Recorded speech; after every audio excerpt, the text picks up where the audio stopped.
When I came home from my business trip, I found my daughter acting strange. When I pressed her, she said, "Dad, I hate the pills Mom gives me. They make me feel so weird."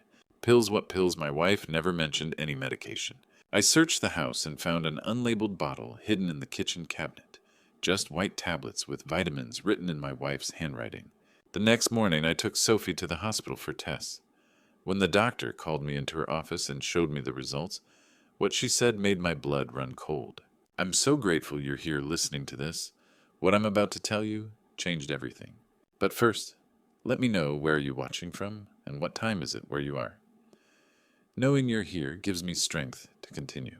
I pulled into the driveway at 6:30, the October sky already dark over Evanston, 52 years old, and every day felt a little heavier. I grabbed my briefcase and headed inside. The house was too quiet. "Sophie, I'm home, sweetheart." No answer. I found her in the kitchen, sitting at the table with her math homework spread out. But she wasn't working, just staring her small hands flat on the paper shoulders slumped. "Hey, kiddo, how was school?" "Fine," she mumbled. That's all I'd gotten for 2 weeks. My chatty, bright-eyed 10-year-old had turned into a ghost. Dark circles under her eyes, pale skin. She'd been falling asleep on the couch after school sometimes for hours. When she woke up, she looked confused, like she didn't know where she was. I'd asked Audrey about it. She'd shrugged. "She's growing, Harrison. Kids get tired." But this wasn't normal. I turned on the stove and pulled chicken from the fridge. "Want to help me with dinner?" Sophie shook her head. "I'm not hungry." The silence stretched between us wrong and heavy. I turned off the burner and sat next to her. "Sophie, talk to me. What's going on?"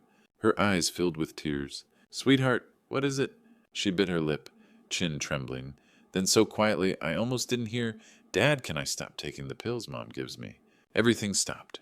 "What pills?" "The vitamins." She wiped her eyes.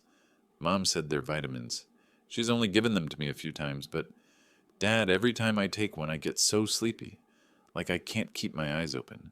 And then I sleep for hours. When I wake up, my head feels fuzzy and weird." My heart pounded. "When did this start?" 2 weeks ago, maybe the first time was on a Saturday when you went to the office. Mom said it would help me focus better. But after I took it, I just crashed. I slept until dinner. Audrey never mentioned vitamins. Never told me she was giving Sophie anything. "How many times has she given them to you?" Sophie counted on her fingers. 4, I think.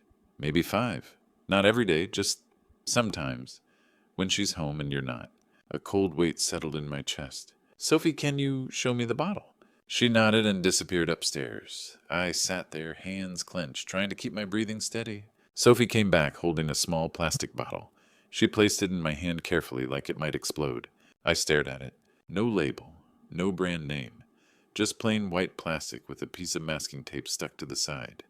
Written in Audrey's neat handwriting, "Vitamins." I opened it. Small white tablets, round, unmarked. My throat went dry. "Dad," Sophie's voice cracked. "Am I in trouble?" "No," I forced a smile, even though my hands were shaking. "No, baby. You did exactly the right thing telling me." I pulled her into a hug and she wrapped her arms around my neck tight. But inside, one thought kept screaming louder and louder. What the hell is Audrey doing to our daughter? I didn't sleep that night. The pill bottle sat on the kitchen counter, a small white cylinder that seemed to glow in the darkness. Every time I closed my eyes, I saw Sophie's pale face. Every time I take one, I get so sleepy, Dad. At 3 a.m. I gave up, made coffee I didn't drink, stared at that bottle. Audrey came home around 10, breezing in with her laptop bag. "Sorry I'm late. Client presentation ran over." She kissed my cheek, went upstairs to check on Sophie. I said nothing, just watched her move through the house like everything was normal. But nothing was normal. At 6 a.m., the moment Northwestern Memorial's appointment line opened, I called. "I need to bring my daughter in today. It's urgent." "What's the nature of the emergency?" "I think she's been given something, a drug. I need her tested." They fit us in at 8:30. I woke Sophie gently. She blinked up at me, confused. "Dad, it's so early." "I know, sweetheart. We need to see a doctor this morning." Fear flashed across her face. "Am I in trouble?" I sat on her bed, smoothing her hair. "No, baby. I need to make sure you're safe. Get dressed, okay?" Audrey was in the shower. I left a note taking Sophie to doctor's appointment. Explain later. I didn't trust myself to say more. Northwestern Memorial was 15 minutes away. Sophie sat quietly, clutching her backpack. I wanted to tell her everything would be okay, but I didn't know if that was true. Dr. Monica Foster met us in the pediatric wing, a woman in her 40s, with sharp eyes and gray hair pulled back. She shook my hand firmly. Mr. Cole, what's going on? I explained as calmly as I could. Sophie had been exhausted for 2 weeks, sleeping for hours. My wife had given her pills, supposedly vitamins, but they made Sophie extremely drowsy. Dr. Foster's expression darkened. How many times? 4 or 5, Sophie whispered. Over 2 weeks. Do you have the bottle? I handed it to her. She examined it, jaw tightening. This isn't labeled. We need a toxicology screen immediately. They took Sophie to the lab. I watched through the window as a nurse drew blood from her small arm. Sophie was brave. She didn't cry, just looked away. 45 minutes. I sat in that waiting room watching the clock. Each minute felt like an hour. I texted Audrey at Northwestern with Sophie. Don't worry. We'll call soon. She responded immediately. What happened? Is she okay? I didn't answer. Finally, Dr. Foster emerged holding a printout. Her face was grim. Mr. Cole, your daughter has diphenhydramine in her system. High levels. It's an antihistamine found in adult sleep aids. In children, especially at these doses, it causes severe drowsiness, confusion, and with repeated use, she paused. Cognitive damage, possibly permanent. The room tilted. What? Someone has been giving your daughter adult-strength sedatives. Dr. Foster's voice was controlled, careful. Where did she get these pills? My throat was so dry I could barely speak. From her mother. Dr. Foster went very still. Her pen stopped moving on the chart. She looked up at me, and I saw something shift in her expression, professional concern hardening into something else. Alarm, maybe even anger. Mr. Cole, she said quietly, we need to talk about next steps. I drove home in silence. Sophie slept in the back seat, exhausted from the blood draw. I kept glancing at her in the rearview mirror, her small body curled against the door, breathing deep and steady. Cognitive damage, possibly permanent. Dr. Foster's words echoed relentlessly, and beneath them one question clawed at me. Why would Audrey do this? I tightened my grip on the steering wheel. I needed answers, but more than that, I needed to protect Sophie. Whatever was happening, my daughter couldn't be caught in it anymore. I pulled into a Best Buy parking lot. Sophie stirred as I shut off the engine. Dad, where are we? Just need to grab something, sweetheart. Be right back. Inside, fluorescent lights buzzed. A young employee with a tag reading Tyler approached. Can I help you find something, sir? Security cameras, I said. Something discreet. For home monitoring. Tyler nodded and guided me to a display. He pointed to a device disguised as a phone charger. Popular model. Plugs into any outlet. Live streams to an app. Clear audio 1080p video. You can access it anywhere. I'll take it. 20 minutes later, I parked outside a small Oak Park house. Judith's place. Audrey's mother. A neat bungalow with flower boxes under the windows. She opened the door, smiling. Harrison and my sweet Sophie. What a lovely surprise. Hi, Judith. I forced a smile. I hate to ask last minute, but Audrey and I are doing some repairs this weekend. Lots of dust and noise. Could Sophie stay with you a few days? Judith brightened. Of course we'll bake cookies. Watch movies. Sophie looked up confused. Why can't I stay home, Dad? I knelt to meet her eyes. I need to fix some things, honey. You'll have more fun here with Grandma. Trust me, okay? She nodded, though uncertain. Judith took her hand. Come on, sweetheart. Let's get you settled. I watched them disappear indoors, something twisting painfully inside me. I was lying to everyone, Judith, Sophie. But what choice did I have? The house felt different when I walked in. Empty. Cold. I stood in the living room, taking in the gray sectional. The coffee table where Sophie did homework. The framed photos our wedding, her first birthday, the Michigan trip. 12 years of marriage, 10 years raising a daughter. Had it all been a lie? I forced myself to focus. I unplugged the lamp beside the sofa and replaced it with the camera charger. It blended perfectly, just another block and an outlet. I angled it to capture the sofa and front hallway. Then I opened the app on my phone. The live stream flickered on clear, picture-crisp audio. I heard the fridge humming. I walked across the room, testing the frame. The camera caught everything. Perfect, I muttered. Back in the driveway, I sat in my car staring at the house. For 12 years, I'd called it home. The place where we built our life, where we raised our daughter. Now it felt like a stranger's house. My phone buzzed. Audrey. Honey, leaving work early today. Want me to pick up dinner? I stared at the message. My thumb hovered heavy. Finally, I typed, sure, that'd be great. Her reply came instantly. Perfect. See you soon. Love you. Love you too. I hit send and felt sick. I looked back at the house at the window near the hidden camera. Let's see what you do when I'm not here, Audrey. Monday morning, 7:15. I kissed Audrey goodbye at the door, my briefcase in hand, car keys jingling. She smiled up at me, still in her bathrobe. Have a good day, honey. You too. You're working from home today. Yeah, I've got that presentation to finish. She squeezed my hand. Love you. Love you too. The lie tasted like ash. I pulled out of the driveway and drove 2 blocks before turning into a coffee shop parking lot. Found a spot in the back corner where I had a clear view but couldn't be seen from the street. The camera was in place. I'd set everything up Friday night. I opened the app on my phone. The screen flickered, then resolved into a live feed of our living room. Empty. The gray couch. The coffee table. The front door at the edge of the frame. I waited. At 8:30, Audrey appeared on screen. She'd changed out of her bathrobe. Now she wore dark jeans and a fitted sweater, her hair styled, makeup done. Not the clothes you wear to work alone at home. She sat on the couch with her laptop and coffee, scrolling through her phone, smiling at something, typing. My chest tightened. The morning crawled by. I watched her work, make calls, laugh at something on her screen. At 10:30, she got up and disappeared, probably to the kitchen. Came back with a glass of water. Normal. Everything looked so normal. Then at 11:45, the doorbell rang. I sat up straight, my heart suddenly pounding. Audrey jumped up from the couch, checked her reflection in the hallway mirror, smoothing her hair. Then she opened the front door. A man stepped inside. Tall, mid-30s, dark hair, good-looking, wearing a leather jacket and jeans. I zoomed in on my phone screen, my hands shaking. Gavin Pierce. The name hit me like a punch. I remembered him now. Audrey had introduced us at her company holiday party 6 months ago. This is Gavin, one of our new associates. He's brilliant. She'd been glowing when she said it. I'd shaken his hand, smiled, made small talk about the Bears game. Now I watched him step into my house. Watched Audrey close the door behind him. Watched her lean in and hug him, not a colleague hug. Not a friendly hug, an intimate hug. My vision blurred at the edges. They moved to the couch. Audrey disappeared off screen, came back with 2 glasses and a bottle of wine. Wine. At noon on a Monday. She poured. They clinked glasses. Laughed about something I couldn't hear clearly through the audio. Gavin said something, gestured with his hands. Audrey threw her head back, laughing. He reached out, put his hand on her knee. Left it there. I gripped the phone so hard my knuckles went white. Then Gavin leaned in and kissed her. For a second, one horrible frozen second, I thought she'd push him away. Thought there'd been some mistake, some misunderstanding. But she didn't push him away. She kissed him back. Her hand came up to his face. His arms wrapped around her. They melted into each other like they'd done this 1,000 times before. I couldn't breathe. 12 years. 12 years of marriage.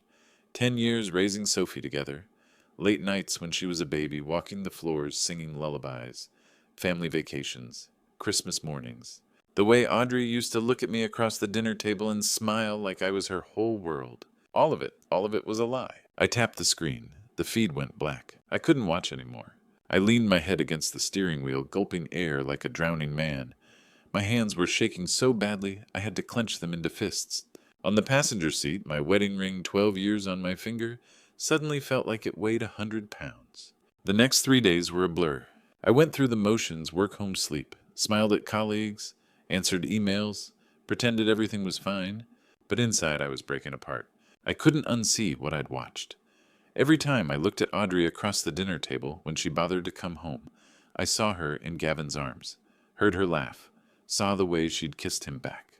I watched the camera feed every day. Gavin came back Wednesday, then Friday, same routine. Wine, laughter, touching. I saved everything. Uploaded the videos to an encrypted USB drive, backed them up to the cloud, evidence. Cold digital proof of what my marriage had become. Thursday night, Audrey texted she had a team dinner. Wouldn't be home until late. I stood alone in our house, my house now in my mind, and opened the filing cabinet in the study. Bank statements, 6 months' worth. I spread them across the desk and started going through them line by line. Our joint account. The one we'd opened 12 years ago, the week after our wedding. And there it was. A pattern I'd been too trusting to notice. Cash withdrawals. $500, $700, $1,000. Week after week after week. Always on days Audrey said she was working late or meeting clients. I added them up. Over $20,000 in 6 months. Gone. My hands shook as I kept digging. Hotel receipts. The Langham Chicago, a boutique hotel downtown. $400 a night, multiple stays. Restaurant receipts. Alinea, Girl and the Goat. Places I'd always wanted to take Audrey for our anniversary, but she'd said were too expensive. Apparently not too expensive for Gavin. And then I found it, tucked in an envelope at the bottom of the drawer. A receipt from Tiffany's. $2,500 for a sterling silver pendant necklace. I'd never seen Audrey wear it, because she hadn't bought it for herself. I sat there for a long time, staring at that receipt. $2,500 of our money. Money we'd been saving. Money that was supposed to go towards Sophie's college fund. She'd spent it on jewelry for her lover. That weekend I called a divorce attorney. Janet Pierce's office was downtown in one of those glass towers that reflected the Chicago skyline. Monday afternoon, I rode the elevator to the 32nd floor. She met me in a conference room, a woman in her 50s with short silver hair and sharp, intelligent eyes. All business. "Mr. Cole, tell me everything." So I did. The pills. Dr. Foster's diagnosis. The affair. The money. I showed her the videos, the bank statements, the receipts. Showed her the lab results proving Audrey had been drugging our daughter. Janet watched it all without expression. When I finished, she sat back in her chair. "Mr. Cole, you have an airtight case. Full custody. Favorable asset division. Everything will lean in your favor. What do I need to do?" "Sign the petition. We'll file immediately." She slid a stack of papers across the table. I stared at them. My marriage reduced to legal documents. 12 years ending with my signature. My hand shook as I picked up the pen. "When do you want to serve her the papers?" Janet asked. I looked out the window at the city below. Chicago stretched out in every direction, a place full of people, living their normal lives, unaware that mine had just imploded. "Not yet," I said quietly. "I want her to see who she really is first. I want her mother to know what she's done to Sophie." Janet nodded slowly. "A confrontation, risky but effective. I need her to face it, all of it. Then we'll wait. But when you're ready, call me. We move fast." I signed the papers and started planning. Wednesday afternoon, a week later, I picked up my phone and dialed a number I knew by heart. "Hi, Judith. It's Harrison." "Harrison.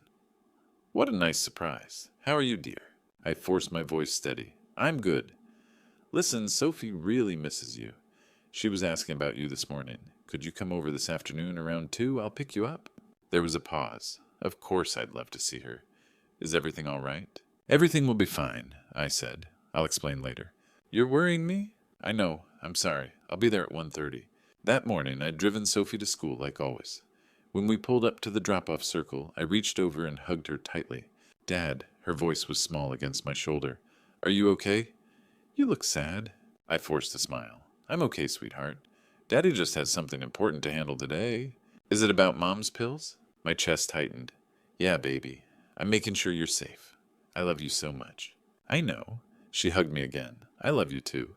I watched her run toward the building, ponytail swinging. She turned to wave before disappearing inside. I sat gripping the wheel, telling myself, I'm doing this for you, to protect you. I called Audrey next. "Hey, honey, I have to meet an important client in Oak Park this afternoon. I'll be back late." "Oh, okay," she said, sounding pleased. "Take your time. I'm working from home today anyway." "Great. See you tonight." I hung up before she could add anything else. At 1:30, I reached Judith's house. She was waiting on the porch in a soft blue cardigan, carrying a tin. "I baked chocolate chip cookies for Sophie," she said as she settled in. "The ones with the big chunks." "She'll be happy," I said.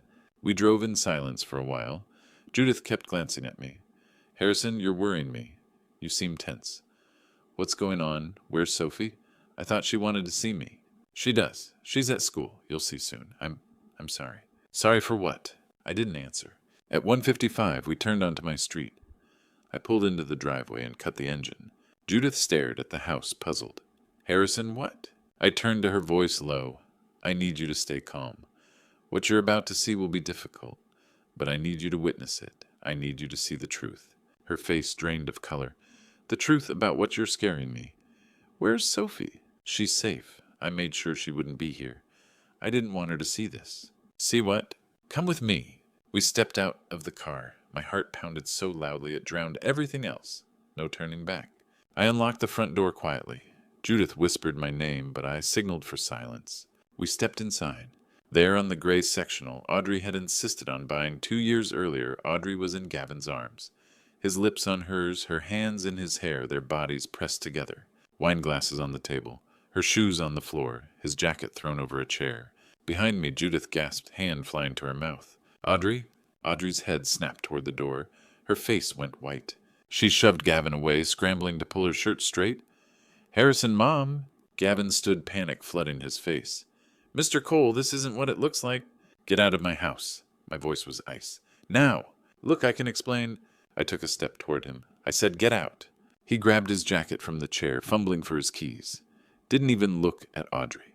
Just ran for the door and was gone. The front door slammed shut behind him. Silence. Behind me, Judith was shaking. Tears streamed down her face. She pressed her hand to her mouth, staring at her daughter. Audrey, her voice broke. My daughter. How could you... Mom, please. Audrey's voice cracked. Let me explain. Explain. I cut her off. Explain what, Audrey? That you've been having an affair, that you've been bringing him into our home. How did you... She stopped, realization dawning. Have you been spying on me? I pulled out my phone, opened the camera app, hit play on one of the saved videos. Audrey and Gavin, on this couch, 3 days ago. Wine, laughter, his hands on her. Her face drained of all color. I know everything, I said, my voice steady, controlled. The sedatives, Gavin, the hotels, the money, all of it. Harrison, I've been protecting our daughter. I stepped closer. You've been drugging Sophie. Judith gasped. What Sophie? You drugged my granddaughter. Audrey turned to her mother, tears spilling. I just gave her some sleep aids, so she could rest. Rest. I couldn't keep the anger out of my voice now. Or so she wouldn't wake up while you were with him. It was just a few times.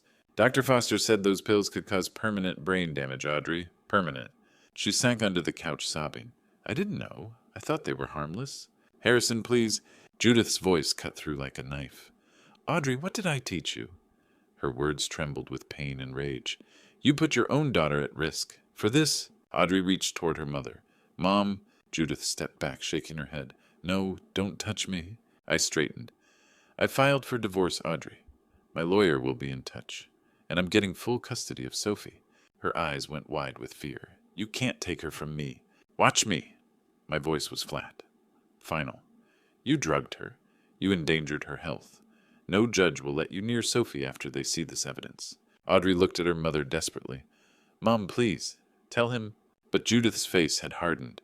When she spoke, her voice was cold, distant. I'm ashamed of you, Audrey. Mamu, I thought I raised a better person than this. Judith's hands clenched into fists at her sides. I'll testify for Harrison in court. Sophie deserves better than you. The words landed like a physical blow. Audrey crumpled, burying her face in her hands. I touched Judith's elbow gently. Let's go. As we turned toward the door, Audrey's voice rose behind us, desperate and broken. Harrison, please. We can fix this. I'll end it with Gavin. I'll do anything. I stopped, turned back one last time. She looked small sitting there, mascara running, hair disheveled. The woman I'd loved for 12 years reduced to this. You made your choice, Audrey, I said quietly. Now live with it. I closed the door. Inside, I heard her collapse, the sound of sobbing raw and desperate. Outside, Judith leaned against the car, crying silently. I opened the passenger door for her. She got in without a word. I slid into the driver's seat, started the engine. Neither of us spoke. I pulled out of the driveway, drove past the house we'd bought together, past the mailbox with our names on it, past the neighborhood where we'd raised Sophie, past the life I'd thought I had. Judith cried quietly beside me. I kept my eyes on the road. I'd done what I had to do. For Sophie. Sus. 2 months later. Cook County Courthouse Family Court Division. December morning, cold and gray outside. I sat at the table with Janet Pierce. Audrey sat across the aisle with her attorney, a tired-looking man who barely spoke. She looked different, thinner, hair down and unstyled, dark circles under her eyes. She wouldn't look at me. Judge William Hartley, 60s silver hair, stern face, reviewed the case file. The courtroom was quiet except for the rustle of papers. This is a dissolution of marriage hearing, he said. Mr. Cole is petitioning for full custody of the minor child, Sophie Cole, age 10. Janet stood, presented the evidence methodically. The videos. Dr. Foster's lab results showing diphenhydramine in Sophie's system. Bank statements showing Audrey's withdrawals and expenditures. Then Judith took the stand. She looked older than she had 2 months ago, tired, but her voice was steady. My daughter endangered my granddaughter, she said, looking straight at the judge. I support Mr. Cole's petition for full custody. Audrey's attorney didn't cross-examine. What could he say? Audrey sat with her head down, crying silently. Judge Hartley spoke without emotion. The marriage is dissolved. Mr. Cole is awarded full physical and legal custody of Sophie Cole. Ms. Audrey Cole may visit once monthly supervised. Assets will be divided equally. Ms. Cole will compensate Mr. Cole $17,000 for dissipation of marital funds. He banged the gavel. It was over. I signed the papers outside the courtroom. My hand didn't shake this time. Janet squeezed my shoulder. You did the right thing, Harrison. I nodded. Didn't feel like celebrating. A week later, a realtor walked through the Evanston house. She took photos measurements. Listed it for $425,000. It sold in 3 days. I didn't feel sad packing up, just tired. Too many ghosts in these rooms. I found a 2-bedroom apartment in Lincoln Park. 8th floor. Floor-to-ceiling windows overlooking Lake Michigan. Light flooded every room. $2,200 a month, manageable after the house sale. Sophie helped me paint her new bedroom pale blue. We hung her drawings on the walls, set up her desk by the window. Moving day. I carried the last box inside and set it down. Sophie stood in the living room, turning in a slow circle, taking it all in. Dad, she looked up at me. Is this our new home? I knelt beside her eye level. Yes, sweetheart. Our fresh start. Just you and me? She wrapped her arms around my neck, holding tight. I like it here, she whispered. I feel safe. My chest tightened. I pulled her close eyes, stinging. You'll always be safe with me, Sophie. Always. She didn't let go for a long time. Neither did I. 6 months later. April in Chicago. Spring had finally arrived. The trees along our street in Lincoln Park were budding green, and the air had that soft warmth that made you forget winter ever existed. Sophie and I walked home from her school backpack, bouncing on her shoulders. She was talking about her art project, something about watercolors and the skyline, and I listened, soaking in every word. My daughter was 11 now, 6th grade. Her face had color again, her eyes were bright. She laughed easily. She was healing. We'd been in the Lincoln Park apartment for 6 months, and it finally felt like home. Not the house in Evanston, that place was gone, sold, erased. This was ours, just the two of us. Small, simple, safe. Sophie's grades were strong. She'd joined the art club at school and made 2 new friends, Maya and Chloe, who came over sometimes to draw and giggle about things I didn't understand. I didn't mind. I loved hearing her laugh. I hadn't dated anyone, hadn't even thought about it. My life was Sophie. That was enough. Judith visited twice a week. She'd bring groceries, cook dinner, and sit with Sophie while I worked late. She'd apologized to me more times than I could count for not seeing what Audrey had become, for not protecting Sophie sooner. I told her it wasn't her fault. She was here now. That was what mattered. Audrey came once a month. Court-ordered supervised visits at a community center downtown. Sophie went. She sat across from her mother for an hour, polite but distant.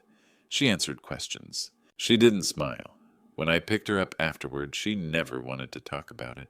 I didn't push. One Saturday afternoon in mid-April, Sophie and I went for a walk along the lakefront. The water was calm, the sun warm on our faces. Families were out, kids on bikes, couples holding hands, dogs running loose. We sat on a bench near the pier, watching the boats drift by. Dad, Sophie said quietly. Yes, sweetheart? She hesitated. Do you think it's okay that I don't miss her? I turned to look at her.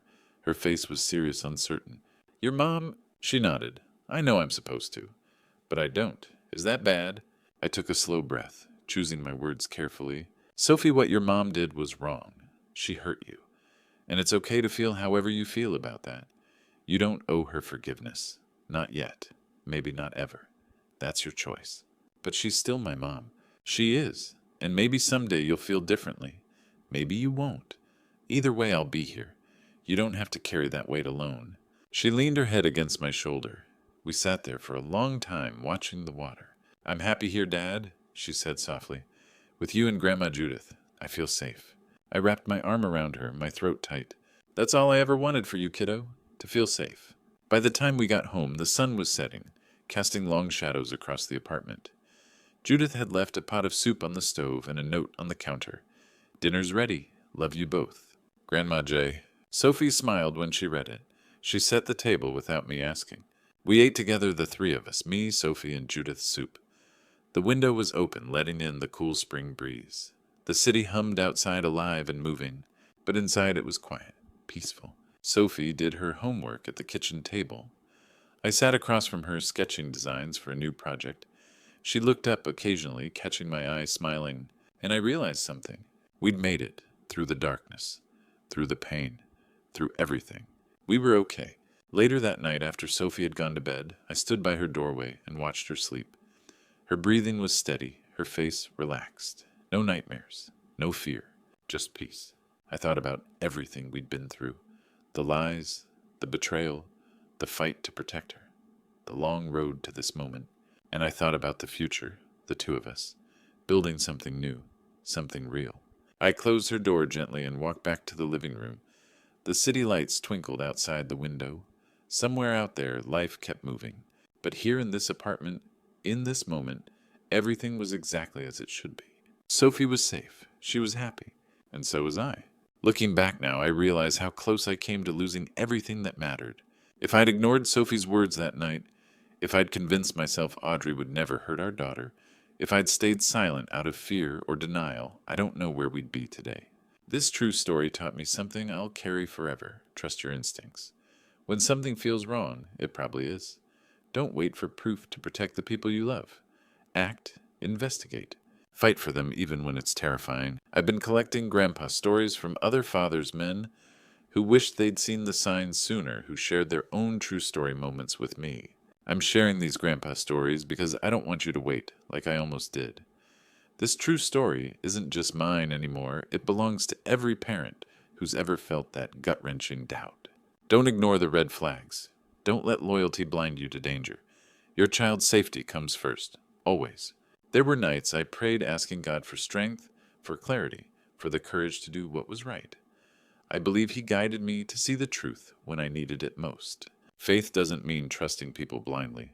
Sometimes it means having the courage to confront ugly truths. These grandpa stories and true story experiences are meant to be shared so others learn. So please, if this resonated with you, leave a comment below sharing your thoughts. Hit that subscribe button and turn on notifications so you never miss another true story from this channel. Share this video with someone who needs to hear it today. You're not alone. Harrison,